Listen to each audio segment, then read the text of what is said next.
Welcome back to Shem's Universe. So today, guys, we're going to go over the only two positions that matter in astronumerics, any at all. There's only two of them, and the two of them is this, guys. You have your birth number, your life path number. The reason only these two matter is very specific, is because if you look at a sun sign, a moon sign, a rising sign in astrology, for instance, right? You have multiple calendars. There's the lunar calendar, there's the Gregorian calendar, there's a calendar before that. There's so much different variations of how time is interpreted and how the constellations align to actually view the accuracy of astrology with 100% efficiency. Now, I'm not saying that it's not efficient at all. I think it's very scary how efficient it truly is.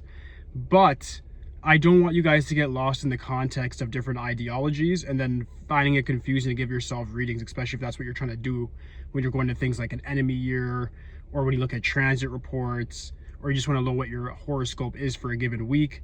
These things can be quite confusing. The next thing that's very confusing is within numerology as well, because I know a lot of the time might seem biased towards numerology over astrology, but what's funny is I studied astrology longer. So I'm actually more of an astrologist than a numerologist, truthfully.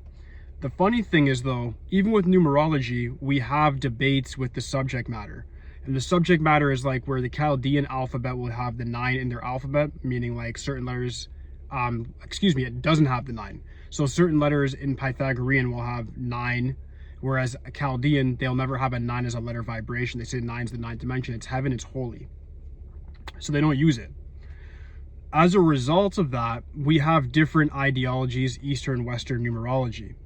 Now, the only thing that they have to agree upon is two major things: your birth number and your life path number. The reason why is no matter what, it doesn't matter if the calendar has changed, the number that you're born on in the interpretation of the earth, what goes on file, is what your birth number is. And that in turn gives you a birthday, meaning a day, month, and year. Even if it was in the 1500s, there was a day, month, and year. And that then translates to a specific life path. And then we can then interpret that and say, well, this person, like Niccolo Machiavelli, let's say he's a life path 6, he's a great writer, it makes sense. Cool. But you can't say, oh, this person was indeed a Taurus, or this person was indeed a Gemini or an Aries. We don't know that for sure. The funny thing is all we can do is use the dates given, and then we can interpret it as that. Meaning with astrology, we can say, oh yeah, they were born in Taurus season now, but the constellations, everything moves in the sky. Every 72 years, the constellations actually completely move positions, meaning certain people that are saying that they're Geminis, for instance, because I'm a Gemini, are probably not. Because truthfully, it's already updated. And that's something you have to Google and look up yourself. But nonetheless, we use these interpretations. This video is more so for people that are just saying, you know what, I want to figure out what I'm here to do.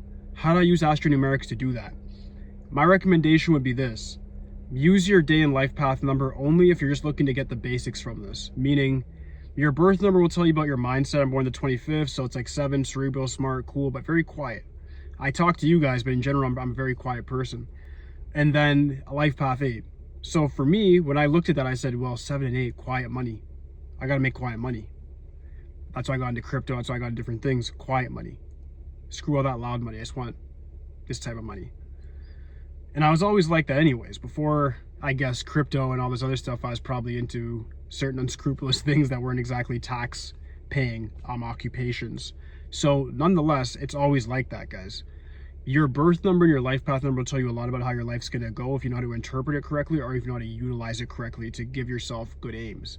So for instance, somebody's like a 9 and a 6, that means that they might be into music or acting or so forth, but they might be better off as like a manager or an engineer, or somebody who's an artist but not quite doing interviews and so forth and out there like that.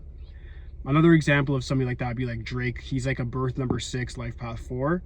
You get a birth number 6 with all the artistic ability, then the life path 4, that's just a hard worker. This guy's always in the studio, he's just working hard, He doesn't do anything else but work. You don't really see him on interviews that much. You see him here on interviews now that he's getting paid for it through streaming, but he's not that big on it.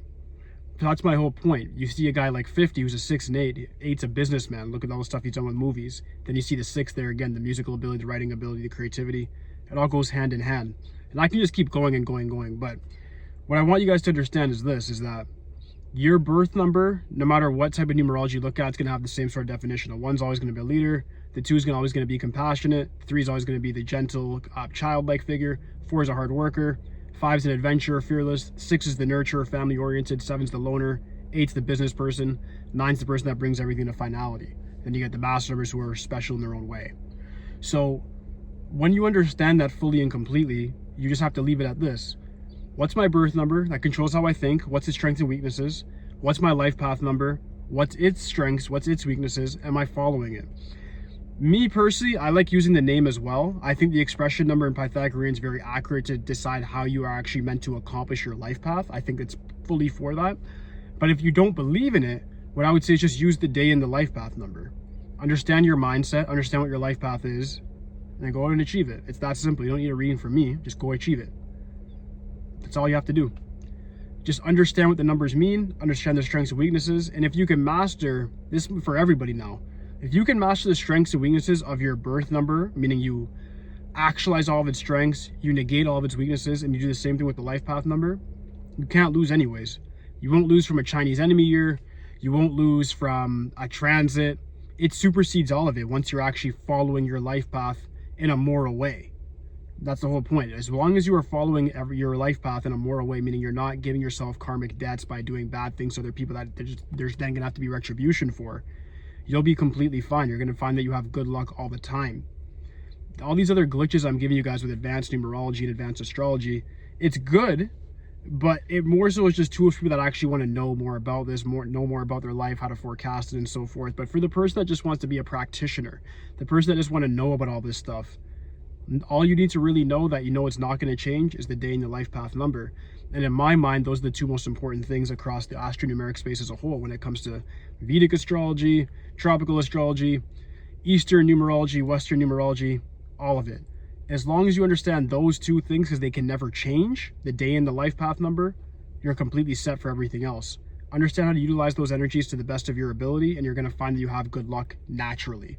If you don't do those things, you're going to accrue more karmic debt because you're not following your life path for one, and you're probably going against your own mindset for how you naturally want to be. You're trying to act like other people. So like for me being a 7, I knew from time, like I'm not going to be like a 1, I'm not going to be like a 5 or a 3 that's going to be out there entertainer. I'll be the person that's, on YouTube educating, and that's the only time I'm going to be conversing. Aside from that, I'm more so to myself, making my money with my team of people. That's just what I do, right? So you have to understand what you do, what type of person you are. And of course, if you have questions about your day number, your life path number, ask me in the comments. I'll answer that for free, right? If you have just general questions you want in depth, then of course, come on, like, be realistic. Send me a 17 and I'll do that for you. But if you just have simple questions about like, hey, what's my life path meant to be? Just based off my day number, my life path, I'll answer that for free for you guys. All right, so that does conclude the video for today. If you guys have any questions whatsoever, just leave in the comment section. Aside from that, like, subscribe. Holla at me for today, guys. Peace.